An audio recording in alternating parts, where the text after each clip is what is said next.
Salut à tous, c'est Armir et on se retrouve pour un nouveau Métécon. Alors je préviens d'avance, ça ne sera pas un Métécon exceptionnel. En effet, calmez-vous, je ne viens pas vous prévenir d'un quelconque événement météo catastrophique ni même faire la morale sur le climat. Non, je viens faire un Métécon car je n'en ai fait aucun depuis plus d'un mois et que j'avais juste envie d'en faire un sans devoir attendre un événement climatique exceptionnel.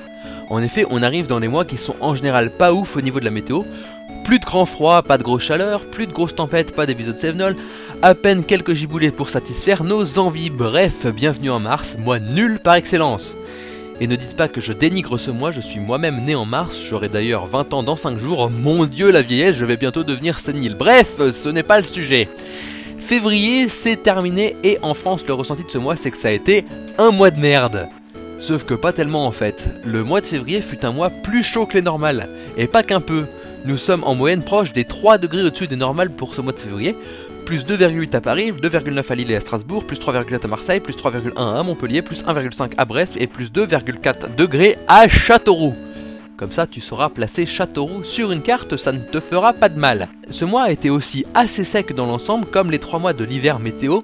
En effet, le printemps météorologique a déjà commencé, il commence le 1er mars, ce qui veut dire que l'hiver météorologique c'est fini, sans blague, et donc nous allons pouvoir faire un bilan de cet hiver météorologique. Et quand je dis nous, en fait on va pas le faire puisque Météo France l'a déjà fait pour nous.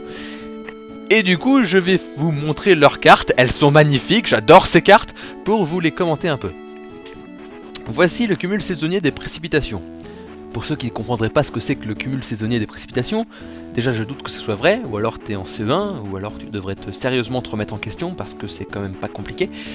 Cette carte correspond tout simplement au cumul de pluie sur l'hiver météorologique, c'est-à-dire la quantité de pluie tombée du 1er décembre 2016 au 28 février 2017 dans ce cas. On voit qu'il a plu quasiment nulle part, sauf dans les Cévennes où on a eu le droit à un épisode Sévenol tardif. Mais même si on a eu jusqu'à 500 mm de pluie dans les Cévennes, ce qui est beaucoup, ce n'est rien par rapport à ce que s'est mangé l'Est de la Corse cet hiver. Plus de 600 mm sur une grande partie de l'Est Corse, avec localement, d'après Météo France toujours, jusqu'à 1000 mm d'eau en 3 mois. Alors on a toujours du mal à s'imaginer ce à quoi ça correspond. Je l'avais déjà expliqué dans d'autres Métécons, mais il vaut mieux faire une piqûre de rappel. Allons dehors et prenons un carré d'1 mètre de côté. Maintenant construisons des parois à cette base. Combien faut-il d'eau pour que l'eau atteigne 1 mm? Je vous épargne les calculs à l'oral, mais ça fait 1 litre. Quand on vous dit il est tombé 1 mm d'eau, il est donc tombé 1 litre d'eau sur chaque mètre carré. Et donc quand je vous dis qu'il est tombé 1000 mm d'eau à cet endroit, millimètre ça fait 1 mètre, hein, il est tombé 1 mètre d'eau à cet endroit, cela veut dire qu'il est tombé sur chaque mètre carré de cette zone 1000 litres. Et 1000 litres d'eau, ça pèse combien? 1 tonne. 1 tonne. Il est donc tombé 1 tonne d'eau par mètre carré à cet endroit. C'est beaucoup. Bien, j'avais dit que je ne tomberais pas dans le sensationnalisme, mais c'est compliqué. Partons sur l'inverse. Ailleurs, en France, sur cette carte, on a l'impression qu'il n'a pas plu. Mais les graduations étant trop grosses pour percevoir quelque chose, nous allons passer sur une autre carte de Météo France qui rien qu'au titre doit vous paraître plus compliquée.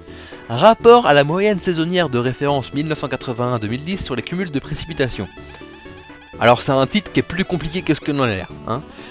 Moyenne saisonnière de référence 1981-2010, c'est ce qu'on appelle dans les bulletins météo de tous les jours la normale. Et comme on change de normale tous les 10 ans pour éviter que le changement climatique de grande échelle ne déforme trop les résultats, on devrait plutôt parler à la télé de normale sur la période 1981-2010, mais c'est long et tout le monde s'en fout, hein, voilà. Bref, cette carte représente la part de la pluie tombée en France par rapport à la normale. Comme c'est un rapport à la normale, cela signifie que l'on prend le cumul des pluies de l'hiver et qu'on le divise par cette normale. C'est ça un rapport. Bref, on obtient un chiffre que l'on multiplie par 100 pour avoir un pourcentage, programme de base du collège, mais avec un rappel, ça ne fait jamais de mal. Bref, la grande majorité de cette carte est rouge. Cela signifie qu'il a plu beaucoup moins que la normale sur toute la France. On peut aussi observer des chiffres, 40, 50, 60, qui se trouvent sur des lignes. Par exemple, être sur cette ligne signifie, ici, il n'a plu que 40% de ce qu'il aurait dû pleuvoir pendant l'hiver météorologique. Ce sont donc des lignes d'égal pourcentage. Ce sont même ici des lignes d'égal pourcentage de déficience par rapport à la normale, donc d'après le glossaire de la météo et de la climato, cela s'appelle un isodef. C'est donc un mot tellement peu connu qu'il ne donne lieu à aucun résultat sur Google. Ce qui signifie que toi, moi et les climatologues les plus aguerris sont donc les seuls à connaître ce mot que j'ai aussi moi-même appris en préparant cet épisode, à ne pas confondre avec les isoïètes, qui sont les lignes d'égale précipitation. Ceci est un isoïète, ceci est un isodef. Bref, tout ça pour nous dire que le déficit de la pluie que j'ai évoqué lors du dernier épisode continue, donc nous aurons peut-être le droit à une petite ou grosse sécheresse cet été. Tout dépend de la suite des événements. Concernant les prévisions météo, je préfère pas me prononcer sur la suite. On est trop sûr de rien pour le moment.